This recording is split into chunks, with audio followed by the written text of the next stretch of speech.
लेह लद्दाख की ठंडी हवा चेहरे को चीरती हुई बह रही थी।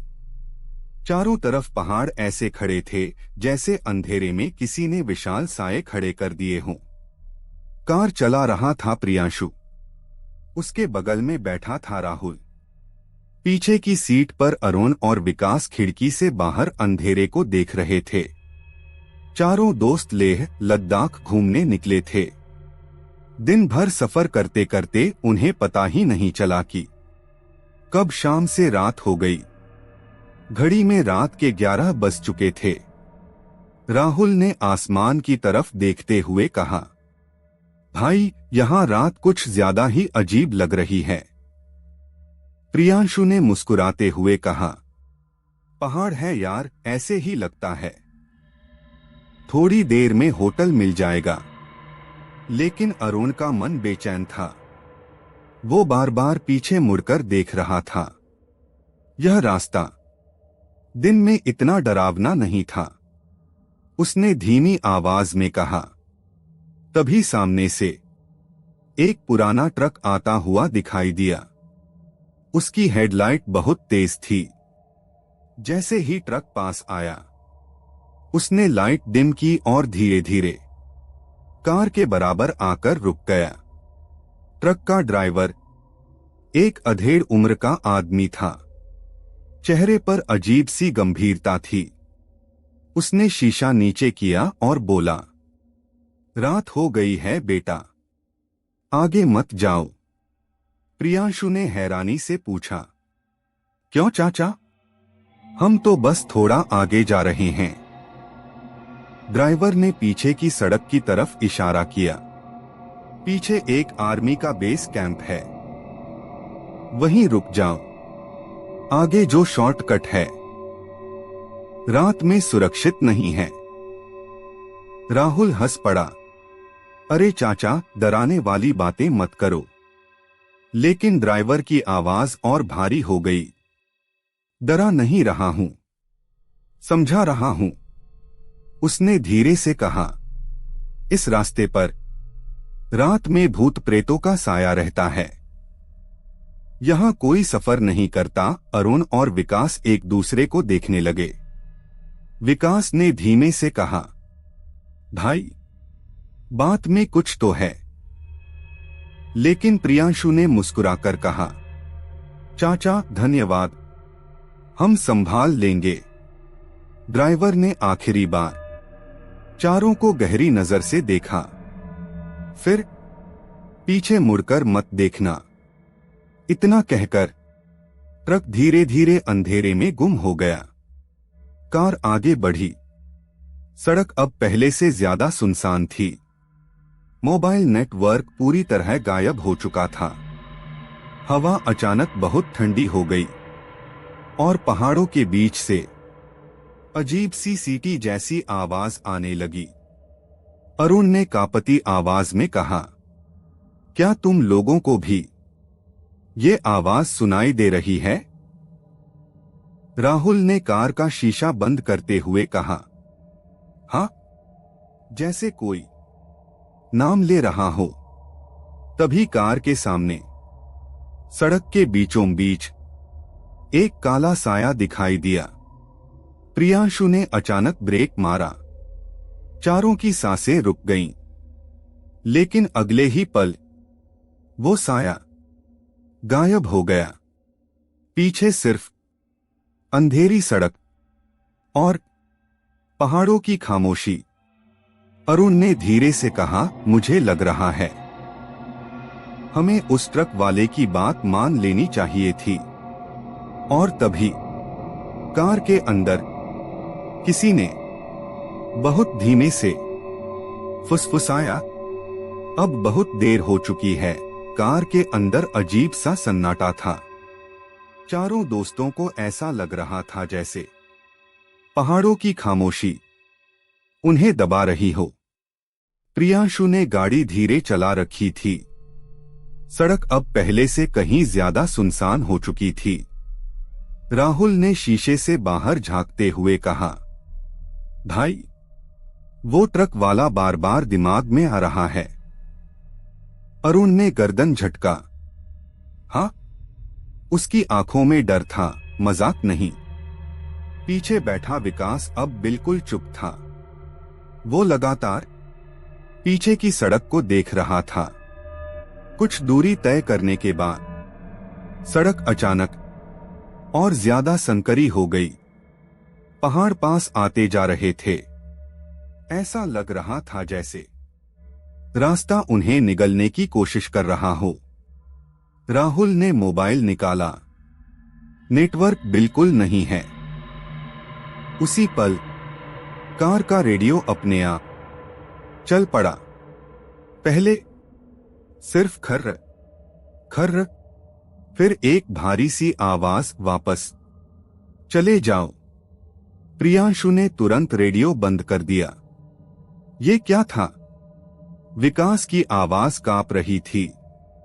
अरुण ने धीरे से कहा, ये रास्ता हमें आगे जाने ही नहीं देना चाहता। अचानक कार की हेडलाइट में सड़क के किनारे एक काली आकृति दिखाई दी, इंसान जैसी, लेकिन बहुत पतली। प्रियांशु ने स्पीड कम की। राहुल चिल्लाया, रुक मत भाई। लेकिन जैसे ही कार पास पहुंची, वो आकृति धीरे धीरे पहाड़ की दीवार में घुल गई। विकास ने डरते हुए कहा, ये कोई इंसान नहीं था। थोड़ी दूर आगे पहाड़ों के बीच हल्की हल्की रोशनी दिखी। राहुल को उम्मीद जगी, शायद वही बेस कैंप है जिसके बारे में ट्रक वाला कह रहा था। कार उस तरफ बढ़ी, लेकिन पास पहुंचते ही सबकी उम्मीद टूट गई। वहां कोई कैंप नहीं था, सिर्फ पुरानी जली हुई गाड़ियां और जमीन पर आर्मी के टूटे हुए हेलमेट। अरुण ने कांपती आवाज में कहा, ये जगह बहुत पहले छोड़ दी गई थी। तभी पीछे से इंजन की भारी आवाज आई, धू धू धू। विकास ने झट से पीछे देखा। ट्रक, लेकिन वहां कोई ट्रक नहीं था, सिर्फ धूल और धुआं। और उसी धुएं में 4 परछाइयां उभरने लगीं। चारों की शक्ल बिल्कुल उन्हीं जैसी। राहुल की सांस अटक गई। ये हम जैसे क्यों दिख रहे हैं? अरुण ने बहुत धीमे से कहा, क्योंकि शायद ये वही लोग हैं जो इस रास्ते से पहले गुजर चुके हैं। तभी हवा तेज हो गई, कार हिलने लगी और चारों ने एक साथ अपने कानों के पास वही आवाज सुनी, अब रास्ता बदलना आसान नहीं है। प्रियांशु ने स्टीयरिंग कसकर पकड़ा।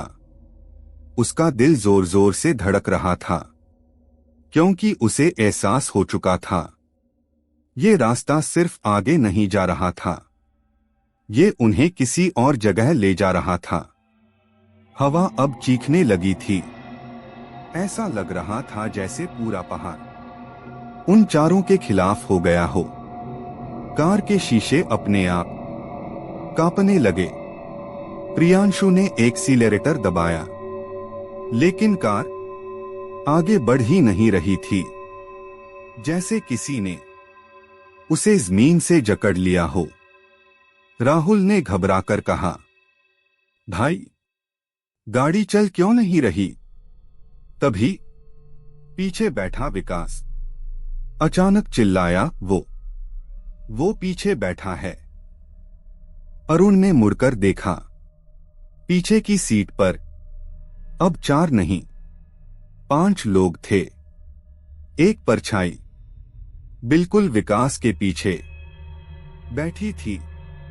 उसका चेहरा साफ नहीं दिख रहा था, लेकिन उसकी गर्दन अस्वाभाविक तरीके से मुड़ी हुई थी। परछाई ने धीरे से विकास के कान में फूंका, तुम सबसे पहले उतरोगे। विकास की आंखों से आंसू बहने लगे। वो बोल भी नहीं पा रहा था। राहुल ने घबराकर अपनी घड़ी देखी। कांटे रुक चुके थे। मोबाइल देखा, डिस्प्ले काला। अरुण ने कहा, यहां समय चल नहीं रहा। उसी पल कार के शीशे पर अंदर से उंगलियों के निशान उभरने लगे, जैसे कोई बाहर नहीं, अंदर से बाहर निकलना चाहता हो।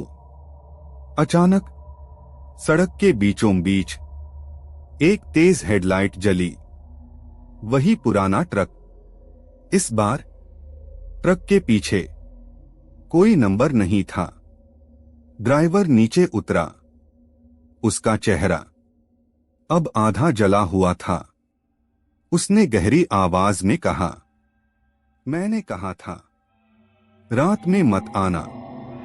प्रियांशु चिल्लाया, अगर आप जानते थे तो हमें रोका क्यों नहीं जोर से? ड्राइवर ने ठंडी हंसी हंसी, मैंने रोका था, पर इस रास्ते पर सिर्फ वही लोग आते हैं जिन्हें बुलाया जाता है। ड्राइवर ने पहाड़ों की ओर इशारा किया। धुंध हटते ही चारों ने देखा, सड़क के नीचे गहरी खाई में एक टूटी हुई कार पड़ी थी, बिल्कुल उन्हीं की कार जैसी। नंबर प्लेट भी वही। राहुल की आवाज टूट गई, तो फिर हम अभी क्या हैं? ड्राइवर बोला, रास्ता तय कर चुका है कि तुम्हें कहां जाना है। अब चारों तरफ वही परछाइयां खड़ी थीं, सबकी शक्ल उन्हीं जैसी, पर एक फर्क था, उनकी आंखें खाली थीं। एक परछाई ने कहा, गाड़ी से उतरो, यात्रा पूरी करो। प्रियांशु का सिर फटने लगा। उसने स्टीयरिंग कसकर पकड़ा। उसके दिमाग में एक ही बात गूंज रही थी, अगर उतरे तो लौटना नामुमकिन है भी। कार के बोनट पर जोर से कुछ गिरा। धड़ाम, पूरी कार हिल गई। ऊपर देखा तो एक चेहरा जो उल्टा लटक रहा था। उसने शीशे पर खून से लिखा, अब देर हो चुकी है। और उसी पल कार की सारी लाइटें एक साथ बुझ गईं। चारों की चीख अंधेरे में घुल गई। अंधेरा इतना गहरा कि हाथ को हाथ सूझे नहीं। कार के अंदर चारों की सांसों की आवाज एक दूसरे से टकरा रही थी।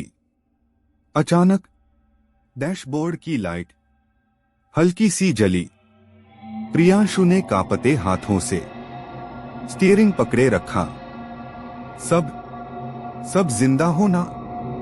उसने धीरे से पूछा। राहुल ने जवाब दिया, शायद, लेकिन ये जगह अब वैसी नहीं लग रही। बाहर हवा रुक चुकी थी। ना कोई आवाज, ना कोई हरकत। अरुण ने दरवाजा खोलने की कोशिश की। दरवाजा अपने आप खुल गया। बाहर झांकते ही चारों की रूह कांप गई। वो सड़क नहीं थी, वहां एक पुराना आर्मी कैंप था। टूटे टेंट, जले हुए वाहन और हर तरफ बर्फ में दबे कंकाल। विकास की आवाज भर्रा गई, ये वही जगह है जहां सब मरे थे। तभी वही ट्रक वाला कैंप के बीच खड़ा दिखाई दिया। अब उसका चेहरा पूरी तरह साफ था। वो इंसान नहीं था। उसकी आंखें खाली गड्ढों जैसी थीं। उसने कहा, तुम लोग इस रास्ते के पहले नहीं हो और आखिरी भी नहीं। प्रियांशु गुस्से और डर में चिल्लाया। तो हम अभी तक जिंदा कैसे हैं? ट्रक वाला बोला। क्योंकि हर 4 में से एक को चुनाव मिलता है। चारों के सामने 4 परछाइयां खड़ी हो गईं। इस बार वो उनकी नकल नहीं थीं, वो उनके भविष्य थे। एक परछाई ने कहा, अगर बचना है तो एक को यहीं रहना होगा। राहुल ने तुरंत कहा, नहीं, ये मुमकिन नहीं। अरुण की आंखों में आंसू थे। ये सब हमारी गलती है। हमने चेतावनी नहीं मानी। विकास पीछे हट गया। मैं नहीं रुकूंगा। मैं नहीं मरना चाहता। प्रियांशु ने सबको देखा। फिर उसने गहरी सांस ली। ये कार मैं चला रहा था। फैसला भी मैं ही करूंगा। राहुल चिल्लाया, भाई पागल हो गया है क्या? प्रियांशु ने शांत आवाज में कहा, अगर एक को रहना है तो वो मैं रहूंगा। जमीन हिलने लगी। परछाइयां मुस्कुराईं। लेकिन तभी कुछ अजीब हुआ। अरुण ने अचानक जोर से कहा, नहीं, हम सब बराबर के दोषी हैं। उसी पल चारों ने एक दूसरे का हाथ पकड़ लिया। ट्रक वाला पीछे हट गया। उसकी आवाज गूंजी। सालों बाद पहली बार किसी ने डर से ज्यादा एक दूसरे को चुना है। पूरा कैंप धीरे धीरे धुएं में बदलने लगा। परछाइयां चीखते हुए गायब हो गईं। तेज रोशनी और अचानक कार एक झटके से सड़क पर आ गई। सूरज निकल चुका था। वो आर्मी बेस कैंप के गेट के सामने थे। एक जवान दौड़ता हुआ आया। आप लोग ठीक तो हैं? रात में इस रास्ते पर कोई नहीं जाता। राहुल ने कांपते हुए पूछा। वो शॉर्टकट? जवान ने सख्त आवाज में कहा। वो रास्ता नक्शे में भी नहीं है। चारों दोस्त चुपचाप वहां से चले गए। लेकिन जाते जाते प्रियांशु ने शीशे में देखा। दूर पहाड़ों के बीच एक पुराना ट्रक खड़ा था। ड्राइवर ने हल्का सा सिर झुकाया और फिर धुंध में हमेशा के लिए गायब हो गया। आज भी लेह लद्दाख में कहा जाता है, रात में अगर कोई अजनबी रास्ता दिखाए तो समझ लेना वो तुम्हें मंजिल नहीं, किस्मत दिखा रहा है।